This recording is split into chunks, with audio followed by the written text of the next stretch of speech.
نحمده ونصلي على رسوله الكريم اما بعد فاعوذ بالله السميع العليم من الشيطان الرجيم بسم الله الرحمن الرحيم قال الله تبارك وتعالى في كتاب الكريم ان الله وملائكته يصلون على النبي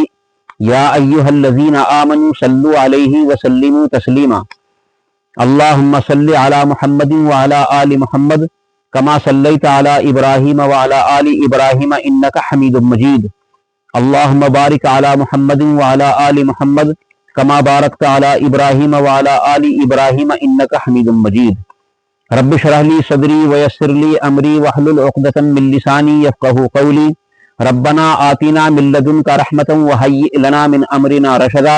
لا الہ الا انت سبحانك انی کنت من الظالمین حسبنا اللہ ونعم الوکیل یا حی یا قیوم برحمتک استغیث۔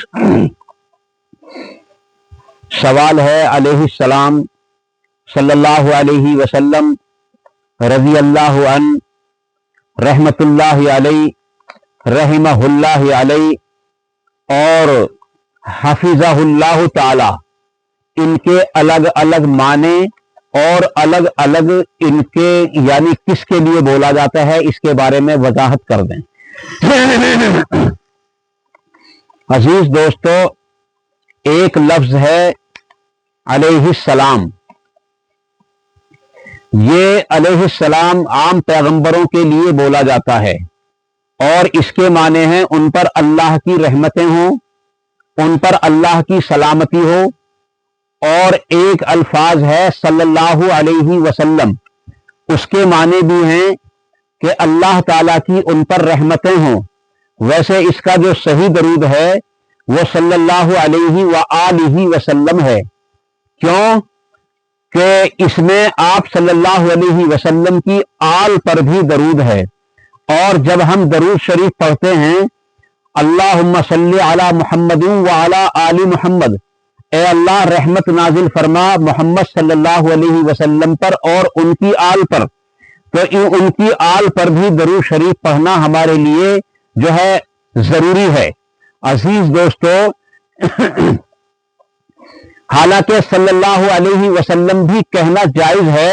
لیکن افضل یہی ہے کہ اگر بہت چھوٹا درود پڑھنا ہو تو صلی اللہ علیہ وآلہ وسلم کہیں، تاکہ آپ صلی اللہ علیہ وآلہ وسلم کی آل پر بھی درود شریف پہنچ جائے اور ان پر بھی ہم رحمت کی اور ان کے لیے بھی برکت کی دعائیں، یعنی ہماری طرف سے ان کے لیے رحمت اور برکت کی دعائیں ہو جائیں، کیونکہ اللہ کے نبی صلی اللہ علیہ وسلم نے ہم کو حکم دیا ہے کہ وہ میرے لیے دعا کیا کریں، یعنی مجھ پر درود بھیجا کریں، یعنی خود اللہ تبارک و تعالیٰ نے بھی اس چیز یعنی قرآن کریم کے اندر ارشاد فرمایا کہ بلا شبہ اللہ اور اس کے فرشتے اپنے نبی صلی اللہ علیہ وآلہ وسلم پر درود بھیجتے ہیں۔ اے ایمان والو، تم بھی صلی اللہ علیہ وآلہ وسلم پر درود اور سلام بھیجا کرو۔ آپ صلی اللہ علیہ وآلہ وسلم سے سوال کیا گیا، اے اللہ کے رسول صلی اللہ علیہ وآلہ وسلم، ہم جو ہے سلام کا تو مطلب درود کا تو مطلب سمجھ گئے، یہ سلام کیا ہے؟ آپ صلی اللہ علیہ وآلہ وسلم نے وہ درود شریف پڑھ کر بتلایا، یعنی تم اس طرح پڑھا کرو، اللہم صلی علی محمد وعلی آل محمد کما صلیت علی ابراہیم وعلی آل ابراہیم انک حمید مجید، یعنی اے اللہ تو رحمت نازل فرما محمد صلی اللہ علیہ وسلم پر اور ان کی آل پر، یا محمد صلی اللہ علیہ وسلم کے بعد وعلی آلی یعنی صلی اللہ علیہ وعلی آلہ وسلم، یعنی یہ الفاظ بھی اس درود کے اندر موجود ہیں، اس لیے محمد صلی اللہ علیہ وآلہ وسلم کہنے کے بجائے اللہم صلی علی محمد وعلی آل محمد کما صلیت، یعنی اے اللہ تو رحمت نازل فرما محمد صلی اللہ علیہ وسلم پر اور ان کی آل پر۔ اور پھر کیسی رحمت نازل فرما، کیسی رحمت؟ اللہ کے نبی صلی اللہ علیہ وسلم نے یہ بھی بتلا دیا کہ تمہیں کیسی رحمت اور کیسی رحمت مانگنی ہے، وہ مانگنی ہے ایسی جیسی تو نے رحمت نازل فرمائی ابراہیم علیہ السلام پر اور ان کی آل پر، ایسی رحمت نازل فرما محمد صلی اللہ علیہ وسلم پر۔ اسی طریقے سے ایک اور درود شریف ہے جو نبی صلی اللہ علیہ وسلم نے کی صحیح حدیث سے ثابت ہوتی ہے، جو صحیح بخاری اور صحیح مسلم کے اندر حدیث موجود ہے۔ عزیز دوستو، آپ صلی اللہ علیہ وسلم نے ارشاد فرمایا، کیونکہ عام طور پر صلی اللہ علیہ وسلم ہی کہتے چلے آئے ہیں، اس لیے میری زبان سے اکثر صلی اللہ علیہ وسلم نکلتا ہے، آپ اس پر اعتراض نہ کریں کیونکہ یہ میرے زبان کی بات رہ گئی، لیکن میں یہ کوشش کر رہا ہوں کہ آئندہ صلی اللہ علیہ وسلم ہی کہا کروں، اس لیے آپ بھی کوشش یہی کیا کریں کہ صلی اللہ علیہ وسلم ہی کہا کریں، اور آپ صلی اللہ علیہ وسلم پر اور آپ کی اولاد پر مکمل طریقے سے جو ہے اللہ تبارک تعالیٰ سے رحمت کی درخواست کیا کرتے رہیں۔ بہرحال میں اسی حدیث کی طرف آ رہا ہوں۔ آپ صلی اللہ علیہ وسلم نے ارشاد فرمایا، جو شخص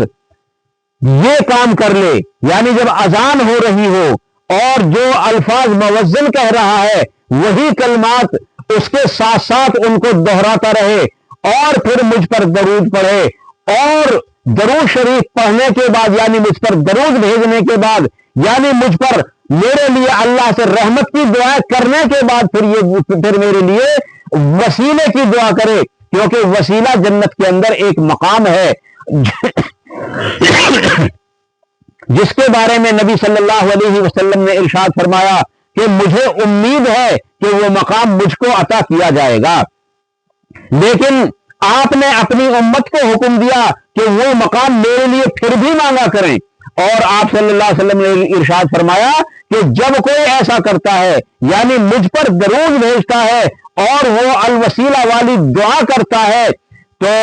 میری شفاعت اس کے لیے حلال ہو جاتی ہے، اور ایک حدیث میں ہے کہ میری شفاعت اس کے لیے واجب ہو جاتی ہے۔ تو عزیز دوستو، درود شریف کا اللہ تبارک و تعالیٰ کے یہاں بہت بڑا مقام ہے۔ نماز، روزہ، زکوٰۃ، حج، اگرچہ درود شریف سے یعنی اگرچہ یہ تمام اعمال درود شریف سے بھی افضل ہیں، لیکن کسی عمل کے لیے اللہ تبارک تعالیٰ نے نہیں کہا کہ میں بھی کرتا ہوں، میرے فرشتے بھی کرتے ہیں، نہ نماز کے لیے، نہ روزے کے لیے، نہ زکوٰۃ کے لیے، نہ حج کے لیے۔ ہاں، درود شریف کے بارے میں فرمایا کہ یہ کام میں بھی کرتا ہوں، اور اے لوگوں یعنی اے وہ لوگوں جو ایمان لائے وہ بھی یہ کیا کریں، یعنی درود و سلام بھیجا کریں اپنے نبی صلی اللہ علیہ وسلم پر۔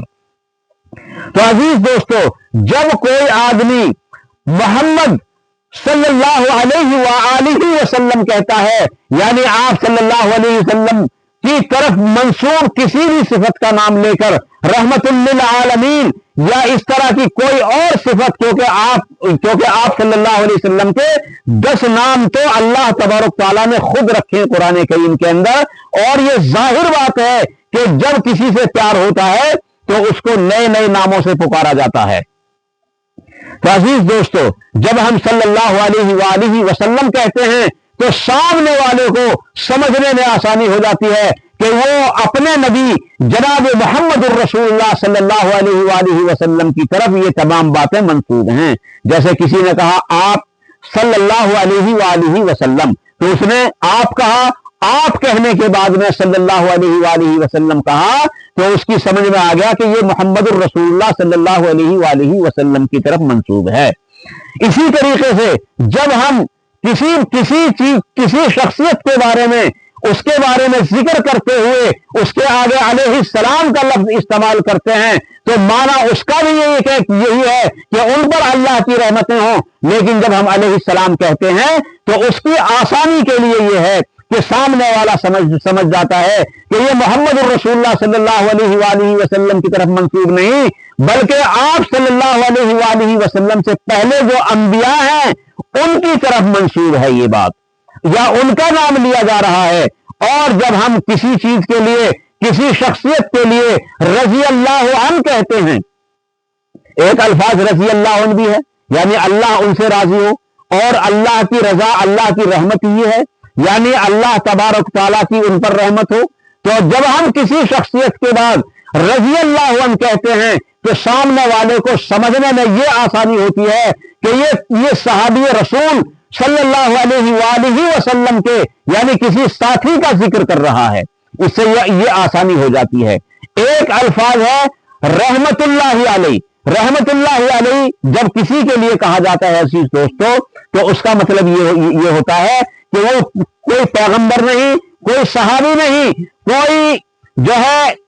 اور شخصیت ہیں جن کا یہ ذکر کر رہے ہیں اور وہ دنیا سے رخصت ہو چکے ہیں. اس کو کہا جاتا ہے رحمت اللہ علیہ, یا اس کو رحمہ اللہ علیہ بھی کہہ دیتے ہیں. ایک الفاظ ہے حفظہ اللہ تعالی. حفظہ اللہ تعالی یعنی اللہ تعالی ان کی حفاظت فرمائے.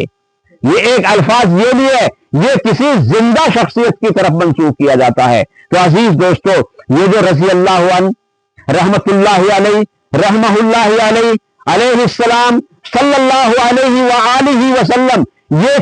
5 الفاظ ہیں. پانچوں الفاظ کے ایک ہی معنی ہیں کہ اللہ کی ان پر رحمتیں ہوں, لیکن الگ الگ اس لیے یہ ذکر کیے جاتے ہیں تاکہ سمجھنے والے کو آسانی ہو جائے اور وہ اچھی طرح سمجھ لے کہ یہ کس کا ذکر کر رہا ہے. اب میں آپ کو ایک حدیث اور بتائے دیتا ہوں. عزیز دوستو صحیح بخاری کی حدیث ہے اور اس کا نمبر ہے 3748. 3748 حدیث نمبر ہے صحیح بخاری کا. آپ صلی اللہ علیہ وآلہ وسلم کے یعنی آپ صلی اللہ علیہ وآلہ وسلم کے نواسے حضرت امام حسین رضی اللہ تعالیٰ عنہ کا جب سر قلم کر کے ان کو شہید کر کے کشت میں رکھ کر زیاد کے یعنی ابن زیاد کے یا میرے ذہن میں نام نہیں ہے ٹھیک یا میری زبان پر نہیں آ رہا ہے, جب اس کے سامنے رکھا گیا تو اس نے ایک لکڑی لے کر آپ رضی اللہ عنہ کے ہونٹوں کو چھیڑنا شروع کیا اور اس وقت حضرت انس بن مالک رضی اللہ تعالیٰ عنہ وہاں موجود تھے. تو اس میں آپ یعنی اس میں عربی میں جب حدیث دیکھیں گے تو آپ کو وہاں ملے گا امام حسین علیہ السلام. اس میں وہاں آپ کو ملے گا امام حسین علیہ السلام, لیکن ترجمے میں جب انہوں نے ترجمہ کیا ہے تو اس کے نیچے رضی اللہ عنہ کر دیا گیا ہے. تو عزیز دوستو امام بخاری نے علیہ السلام کہہ کر کے ان کے لیے کوئی برائی نہیں کی یا کوئی غلطی نہیں کی, بلکہ انہوں نے اپنے حساب سے علیہ السلام لکھ دیا, لیکن تاکہ لوگ ان کو پیغمبر نہ سمجھنے لگیں, شاید اس لیے یا کوئی اور وجہ ہو یا دل میں ترجمہ کرنے والے کے میں کیا ہو, یہ واللہ عالم, لیکن انہوں نے وہاں بجائے علیہ السلام کے رضی اللہ عنہ کر دیا ہے. امام بخاری کی اس حدیث سے یہ پتہ چلتا ہے کہ اگر ہم کسی صحابی کی طرف علیہ السلام کہہ کر بھی منسوب کر دیں تو یہ بھی جائز ہے, یا پھر یوں سمجھو کہ کسی صحابی کی طرف نہ کر کے آپ کے اہل بیت کی طرف یعنی آپ کے گھر والوں کی طرف, جیسے کہ امام حسن ہیں, امام حسین ہیں, حضرت علی ہیں, اس طریقے سے جو آپ کے اہل بیت میں سے ہیں, اگر ان کی طرف علیہ السلام کر کے بات کر دی جائے تو وہ جائز ہے, لیکن لیکن لیکن کہیں ایسا نہ ہو جس کے سامنے ہم ذکر کر رہے ہیں وہ ان کو پیغمبر نہ سمجھ لے, اس لیے رضی اللہ عنہ کا الفاظ یہاں زیادہ مناسب ہے. اسی طریقے سے ایک حدیث اور میں آپ کے سامنے پیش کرتا ہوں آخر میں. عزیز دوستو اگرچہ ویڈیو بڑی ہو گئی ہے, دیکھنے میں دقت ہوگی, لیکن ایک حدیث اور میں آپ کے سامنے پیش کرتا ہوں. نبی اکرم صلی اللہ علیہ وسلم نے ارشاد فرمایا, یہ حدیث بھی صحیح بخاری میں یا صحیح مسلم میں, ان دونوں میں سے کسی ایک میں یا دونوں کے اندر یہ حدیث موجود ہے. بہرحال دونوں میں نہ ہوئی تو ایک میں ضرور ہے, نمبر مجھے ذہن میں نہیں ہے, اور صحیح بخاری یا صحیح مسلم کی حدیث ہونے کی وجہ سے اس کی سند بالکل صحیح ہے. آپ صلی اللہ علیہ وسلم نے ارشاد فرمایا, واہ وہ کیا زمانہ ہوگا جب حضرت عیسیٰ صلی اللہ علیہ وسلم دنیا میں تشریف لائیں گے. تو اللہ کے نبی صلی اللہ علیہ وسلم نے یہاں حضرت عیسیٰ علیہ السلام کے لیے بھی عیسیٰ صلی اللہ علیہ وسلم کا الفاظ ذکر کیا ہے۔ عزیز دوستو، ان تمام احادیث سے پتہ چلتا ہے معنی اور مطلب تو سب کا ایک ہی ہے، لیکن یہ صرف ایک شخصیت کی پہچان کے لیے یہ الفاظ استعمال کیے جاتے ہیں۔ علیہ السلام تمام پیغمبروں کے لیے استعمال کیا جاتا ہے۔ صلی اللہ علیہ وآلہ وسلم یہ ہمارے نبی صلی اللہ علیہ وآلہ وسلم کے لیے استعمال کیا جاتا ہے۔ رضی اللہ تعالی عنہ یہ صحابی مرد کے لیے استعمال کیا جاتا ہے۔ رضی اللہ تعالی عنہا یہ صحابیہ عورت کے لیے استعمال کیا جاتا ہے۔ رحمت اللہ علیہ یہ کسی ایسی شخصیت کی طرف منسوب کیا جاتا ہے جو دین میں اس نے کوئی کمال کیا ہو یا اللہ کا بہت قریبی ہو اور وہ دنیا سے رخصت ہو گیا ہو، اس کے لیے رحمت اللہ علیہ یا رحمہ اللہ علیہ کا استعمال کیا جاتا ہے۔ اسی طریقے سے حفظہ اللہ تعالی یہ اس شخصیت کے لیے استعمال کیا جاتا ہے جو دنیا میں موجود ہے اور اس کے لیے دعا کی جاتی ہے کہ اللہ تعالیٰ اس کی دنیا میں ہر شر سے حفاظت فرمائے۔ اللہ تعالیٰ سے دعا ہے کہ جو بات غلط میری زبان سے نکل گئی ہوں ان کو ہمارے دلوں سے نکال دے اور صاف کر دے اور معاف فرمائے، اور جو بات حق میری زبان سے نکلی ہوں اللہ تعالیٰ ان کو ہمارے دلوں کے اندر راسخ فرمائے، ان پر عمل کرنا آسان فرمائے، ان پر عمل کرنے کے موقع عطا فرمائے اور ان پر مکمل طریقے سے عمل کرنے کی توفیق عطا فرمائے۔ اور اللہ تبارک تعالیٰ سے دعا ہے حق بات کہنے سننے کی ہم سب کو مکمل طریقے سے توفیق عطا فرما دے۔